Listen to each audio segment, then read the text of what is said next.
Hi எல்லோருக்கும் வணக்கம். Welcome to உங்கள் நான் கமல் ஹாசன்ஸ். வந்து வீடியோவில் நம்ம கமல் சார் பற்றின ஒரு புதிய தகவல் தான் டிஸ்கஸ் பண்ண போகிறோம். ஸோ வீடியோக்குள்ளே போகிறதுக்கு முன்னாடி நம்ம சேனலுக்கு நீங்கள் புதுசாக இருந்தீங்கன்னா கண்டிப்பாக சப்ஸ்கிரைப் பண்ணிக்கோங்க. வீடியோ மறக்காமல் ஒரு லைக் பண்ணிக்கோங்க. இப்போ நம்ம வீடியோக்குள்ளே போகலாம்.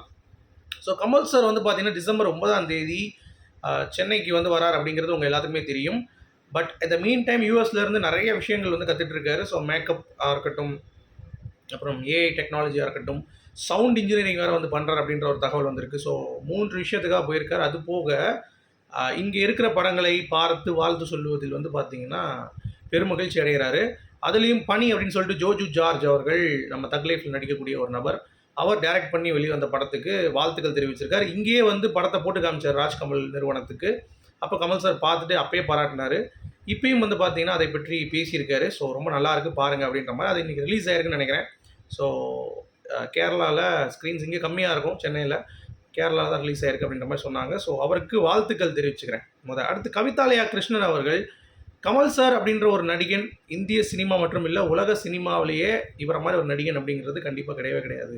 அந்த லெவலுக்கு ஒரு முக்கியத்துவம் கொடுத்து எந்த கதாபாத்திரத்தையும் பொருந்தக்கூடிய ஒரு நடிகனாக வளர்ந்து வந்திருக்கிறார் அப்படின்றது. ஏன்னா பாஷா வந்து பார்த்தீங்கன்னா யாருனாலும் நடிக்கலாம், ஆனால் அபய் சண்முகி மாதிரி கேரக்டர் வந்து கமல் சார் மட்டும்தான் பண்ண முடியும் அப்படின்ற மாதிரி அவரை மிகவும் பாராட்டி வந்து பேசியிருக்கிறார். ஏன்னா ஏற்கனவே ரஜினி சார்கிட்ட ஒரு கஷ்டமான அனுபவம் இருக்குது. கபாலி படத்தப்போ ஷூட்டிங் போகும்போது இவரை வந்து கேஸ்ட்டை வச்சு ஒதுக்குனாங்க அப்படின்ற ஒரு இஷ்யூ இருந்ததில்ல. அதில் கமல் சார்கிட்ட பேசும் பொழுது சரி விடுங்க, உங்களுக்கு இன்ட்ரெஸ்ட்லாம் போகாதீங்க அப்படின்ற மாதிரி சொல்லிட்டாராம். ஏன்னா அவங்க வந்து கேள்வி கேட்டுட்டு ஒரே மாதிரி கேட்டுகிட்டே இருந்தாங்க அப்படின்ற மாதிரி கமல் சார் சொல்லியிருப்பார் போல். சரி ஓகே, உங்களுடைய இஷ்டம். ஏன்னா கமல் சார் எந்த ஒரு இதுவும் கிடையாதுங்கிறது உங்கள் எல்லாத்துக்குமே தெரியும். ஈகோ எதுவுமே கிடையாது. உங்களுக்கு பிடிக்கலாம் போகாதீங்க, ஒரு நல்ல வாய்ப்பு அப்படின்ற மாதிரி சொல்லியிருக்காரு போல். அதுக்கடுத்து எதுவும் சொல்ல அதெல்லாம் வந்து ஷேர் பண்ணியிருந்தார் அவருடைய இன்டர்வியூவில்.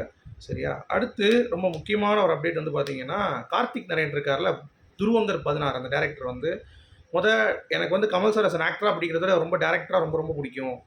எனக்கு வந்து ஒரு ஃபோட்டோ எடுக்கணும்னு ரொம்ப ஆசை, பட் என்னால் எடுக்க முடியல. பட் துருவங்கர் 16 படம் பார்த்து கொஞ்சம் ரஹ்மான் வந்து பேசுகிறப்ப நான் கமல் சார்கிட்ட போகிறேன் வரியான்னு கேட்டார்.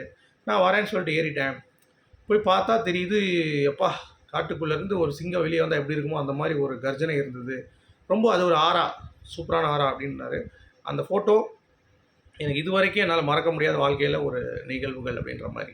சரிங்களா, அவர் சொல்லியிருந்தார். அடுத்து எல்லோரும் பாகுபலி தான் வந்து மிகப்பெரிய பிரம்மாண்டம் அப்படின்னு நினச்சிட்டு இருக்கீங்கல்ல, பார்ட் 2க்கான லீடு கொடுத்தது அப்படின்ட்டு. ஆனால் கமல் சார் அதை பாகுபலிக்கு முன்னாடியே பண்ணிட்டாரான்னு நீங்கள் நம்புவீங்களா? Yes, it's other than Vishwaroopam. So Vishwaroopam part 1 வந்துட்டு பயங்கர ஒரு எக்ஸ்பெக்டேஷன்ஸ் பார்ட் 2க்கு எப்படி இருக்கும்னு சொல்லிட்டு. பார்ட் 2 அதுக்கடுத்து போல் அது வேறு விஷயம். பட் இருந்தாலும் அந்த எக்ஸ்பெக்டேஷன்ஸ் க்ரியேட் பண்ணது அப்படிங்கிறது வந்து பார்த்தீங்கன்னா விஸ்வரூபம் 2 தான் வேற லெவலில் இருந்துச்சு. அதுக்கடுத்து தான் பாகுபலி, அதுக்கடுத்து அப்படியே வந்துருச்சு அப்படிங்கிறது தான். அடுத்து இந்திய ராணுவ மாணவர்கள் இருப்பாங்க தெரியுமா, அவங்களுக்கு அமரன்லேருந்து ஸ்பெஷல் ஷோ இன்றைக்கி ஆர்கனைஸ் பண்ணி போட்டிருக்காங்க ஆர்கேஎஃப்ஐலேருந்து. ஸோ எல்லாருமே வந்திருக்காங்க. வந்து அவங்க பார்த்துட்டு இந்த படம் செம்மையாக எடுத்துருக்க கமல் சாருக்கு மிகப்பெரிய ஒரு வாழ்த்துக்கள் அப்படின்ற மாதிரி சொல்லியிருக்காங்க. ப்ளஸ் நிறைய என்ன சொல்கிறது, ஸ்டூடெண்ட்ஸ் வந்து ரொம்ப ரொம்ப பொட்டென்ஷியலாக கமல் சாரை இந்த படத்தை வந்து இவ்வளோ தூரம் உருவாக்கி எங்களுக்கு வந்து அதை காண்பிச்சதுக்கு ரொம்ப ரொம்ப நன்றி அப்படின்ற மாதிரி வாழ்த்திருக்காங்க. ரொம்ப அருமையாக இருந்தது. அரங்கை அதிர வெஸ்டார் நம்ம ஆண்டவர் அப்படிங்கிறது தான். சரியா, அடுத்து நம்ம எஸ்வி சேகர் அவர்கள் டால்பி கமல் சார் தான் கொண்டு வந்தது. Makeup first prosthetic Kamal sir தான் கொண்டு வந்தது. அது மாதிரி ஏகப்பட்ட விஷயங்கள் வந்து பார்த்தீங்கன்னா அவர் வந்து எடுத்துகிட்டு வந்திருக்காரு இந்த சினிமாவுக்கு. ஸோ அவரெல்லாம் எங்கேயோ கொண்டாடப்பட வேண்டிய ஒரு ஆள். அவர் இன்னமும் வந்து நீங்கள் பண்ணல அப்படின்னா ஏஆர் ரஹ்மான் அவர்கிட்ட சொல்லியிருப்பார் ரொம்ப அருமையாக, யூ டோன்ட் டிசர்வ் ஹியர், நீங்கள் அங்கே தான் போகணும், நீங்கள் சீக்கிரம் ஹாலிவுட்டில் படம் பண்ணுங்கன்னு சொல்லி ரஹ்மான் வந்து எப்போ பார்த்தாலும் கமல் சார் சொல்லிகிட்டே இருப்பாராம் பார்க்குறப்பெல்லாம். ஸோ அந்த மாதிரி நானும் சொல்கிறேன், எனக்கும் அப்படி தான் வந்து தோணுது. அடுத்து வந்து சிவி குமார் அவர்கள் ப்ரொடியூசர், பிஸா படம் பார்த்துருப்பீங்களா, விஜய் சேதுபதி அவர்கள். அந்த படத்தை பார்த்துட்டு ஒரு 15 மினிட்ஸ் ஆஃபீஸ்க்கு கூப்பிட்டு பேசினாராம். சிவி குமார் நல்லா பண்ணியிருக்கீங்க, அருமையாக இருக்குது அப்படின்னு சொல்லிட்டு, டிஃப்ரெண்ட்டான ஸ்டோரி, சூப்பராக இருக்குது, எங்கேஜிங்காக இருக்குது அப்படின்ற மாதிரி. அது என் லைஃப்பில் கிடைச்ச மிகப்பெரிய ஒரு பாராட்டு அப்படின்ற மாதிரி கார்த்திக் குமார் அவர்கள் வந்து சொல்லியிருக்காரு அப்படிங்கிறத பார்க்க முடியுது. ஸோ இவ்வளோ தான் கைஸ், இதுதான் நியூஸு. ஸோ ஏதாவது அப்டேட் இருந்தால் கண்டிப்பாக நான் வந்து உங்களுக்கு சொல்கிறேன். ஸோ மீண்டும் நாளை இன்னும் சூப்பரான வீடியோ சந்திப்போம். அது வரைக்கும்